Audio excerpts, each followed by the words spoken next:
Claire Toury, vous restez avec nous, on a encore une ou deux questions à vous poser, le temps de me tourner vers Corinne Audouin. Bonsoir Corinne. Bonsoir Eric. Avec vous ce soir, on va se projeter dans le futur. Vous avez imaginé une dystopie où il n'y aurait plus du tout d'associations en France. Ça donne quoi ? Et ça commence par la petite enfance. 20% des crèches de France aujourd'hui sont associatives. Ça ferait donc 4000 crèches en moins de modes de garde pour les enfants. D'après l'OCDE, ça a des conséquences sur le travail des femmes et sur la natalité. Direction l'école ensuite. En zone rurale, 80% des centres de loisirs sont délégués à des associations, donc plus de garde d'enfants après 16h30, voire après 15h. Votre enfant fera de la musique ? Pas évident sans les 1300 écoles de musique associatives de France. Pour le théâtre amateur, la découverte arrive parfois au collège. À Trappes, Alain Degois et son association Déclic Théâtre a le premier fait monter sur les planches un certain Jamel. C'est la première personne qui a cru en moi. Clairement, c'est quelqu'un qui est venu avec une vraie proposition, c'est de faire de l'improvisation théâtrale et ça a diamétralement changé ma vie. À Trappes, dans cette ZEP au collège Courbet, c'était une bouée de sauvetage. Et c'est vrai que ce qui était extraordinaire, c'est qu'il y avait un tissu associatif extrêmement fort. Il y avait un tissu social qui nous permettait de nous transcender, parce que si tu avais envie de faire du théâtre, tu avais l'improvisation théâtrale à ta disposition. Si tu veux faire de la musique, tu avais des antennes à ta disposition. J'ai été voir Cobert grâce à la MJC Charlie Chaplin. Tout ça, ça m'a forgé, ça m'a vraiment nourri. Alors imaginez une France sans Jamel, et qui sait sans Kylian Mbappé, repéré à l'AS Bondy, ni Laure Manodou. Elle a fait ses premières brasses au club de natation d'Ambérieux en Bugey, sans oublier bien sûr les centaines de milliers d'enfants privés de terrains de sport. Là, vous nous parlez de la jeunesse, Corinne.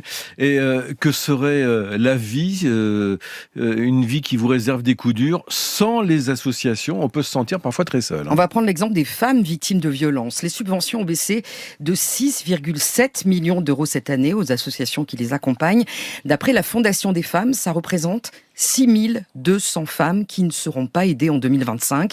Et des vies perdues, sans doute. Écoutez Angela, elle a 37 ans, elle est suivie par le Centre d'information sur les droits des femmes et des familles à Soissons. Je vivais une séparation très conflictuelle avec mon ex-mari. Il en est venu à faire l'impensable, à essayer de faire l'impensable. L'assistante sociale de la gendarmerie m'a invité gentiment à venir chez le CDFF de Soissons afin de rencontrer mon éducatrice pour pouvoir voir avec elle les possibilités d'hébergement qui pouvaient m'être offertes pour me sécuriser moi et mes enfants. Sans le CIDFF, est-ce que vous auriez pu faire toutes ces démarches toute seule ? La veille, j'étais déjà en train de faire des vidéos pour dire au revoir à tout le monde au cas où il m'arrivait des choses. Donc non, sans le CDFF, j'aurais pas pu. Il leur faut des subventions pour continuer à bien tenir et permettre à d'autres femmes victimes de pouvoir s'en sortir, parce que on s'en sort pas comme ça. Angela, rencontrée par Benjamin Hilly pour France Info. Alors on l'a dit, l'aide alimentaire, la réinsertion professionnelle, la sauvegarde du patrimoine local, tous ces pans de la société et d'autres reposent sur le tissu associatif. Leur disparition, c'est dans la France rurale qu'elle se ferait le plus sentir. À Sainte-Maure de Touraine, en Indre-et-Loire, l'association Ciné Off apporte le cinéma et bien plus. C'est un reportage d'Eva Kling pour France Culture. Juste en face du clocher, sur les hauteurs de Sainte-Maure de Touraine, une petite pancarte noire. Dessus, le mot cinéma, peint en blanc. Pauline pousse la porte le plus souvent que possible. C'est très pratique qu'il soit toujours là pour éviter d'aller dans les autres villes, de rester proche de chez nous, quoi. Ma belle-fille va tout le temps au cinéma à Tours, elle doit payer 12, 13. C'est 2 fois plus cher qu'à Sainte-Maure, pratique, économique, mais aussi local.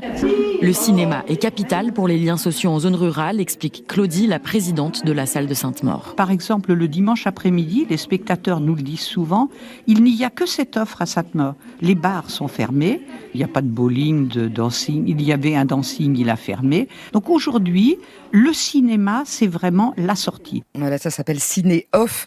Alors sans les associations, l'autre modèle, c'est celui d'une économie entièrement marchande. Et justement, c'est un autre choix de société. Merci de ce regard, Corinne Audouin. Claire Toury, je rappelle que vous êtes la présidente du mouvement associatif. Un autre choix de société, vient de dire Corinne Audouin. Qu'est-ce que vous répondez à ceux qui estiment que le rôle associatif en France est un rôle secondaire ? On entend ça encore. Ils ont tort. Mais alors, merci pour votre chronique, elle est géniale. Je pense qu'on va la réutiliser longtemps parce qu'elle incarne parfaitement ce qu'on essaie de dire. Donc, mille merci. Alors, je pense que ce qui a été dit, j'insiste là-dessus, 1,4 million d'associations en France, c'est un espace d'engagement. Il y a 20 millions de personnes qui donnent de leur temps chaque année pour faire vivre les associations. La plupart des bénévoles. Des bénévoles. 1,8 million de salariés dans les associations. Vous les avez du premier au dernier kilomètre. Et vous l'avez très bien dit, et c'est très très important de le rappeler, pour le meilleur comme pour le pire. Vous êtes dans une situation de vulnérabilité. Ça peut arriver à n'importe qui. Vous allez avoir des associations qui vont intervenir pour vous aider. Vous êtes victime de violence, vous êtes en situation de handicap, vous êtes en difficulté financière, en précarité, vous avez besoin d'un hébergement d'urgence. Vous avez des associations qui s'organisent, donc ça veut dire des citoyens qui s'organisent pour vous aider. Vous avez envie de dynamiser votre territoire, de faire un comité des fêtes, une kermesse, qu'il y ait un club de sport, de la culture, etc. Toutes ces choses qui sont hyper positives, qui donnent envie de s'implanter, de s'ancrer quelque part. Qui fait ça?